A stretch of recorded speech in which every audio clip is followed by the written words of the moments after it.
Bonjour et bienvenue dans cette vidéo de mathématiques. Dans cette vidéo, nous étudierons les positions relatives de deux droites et en particulier les droites perpendiculaires et les droites parallèles. Deux droites qui se coupent sont dites sécantes, elles n'ont alors qu'un seul point en commun.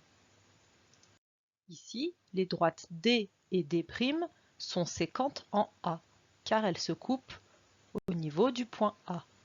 Elles n'ont que le point A en commun. Pour se rappeler du mot sécante, on peut penser au sécateur, qui est un objet coupant.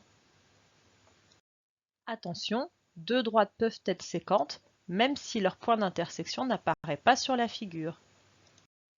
Les droites D1 et D2 sont bien sécantes.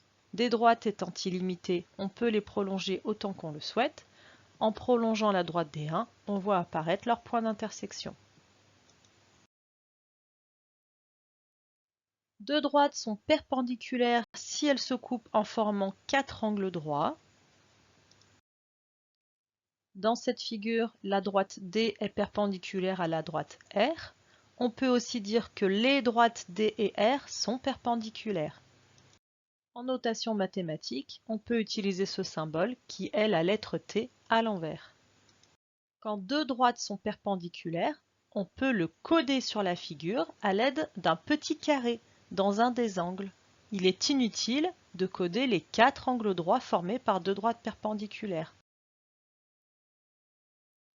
Deux droites sont parallèles si elles ne sont pas sécantes, c'est-à-dire qu'elles ne se coupent jamais.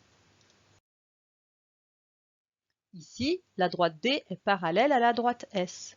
On peut dire aussi les droites D et S sont parallèles. En notation mathématique, on utilise ce symbole qui ressemble à deux petites droites parallèles. Quand on rapproche deux droites parallèles jusqu'à les superposer, on dit qu'elles sont parallèles confondues.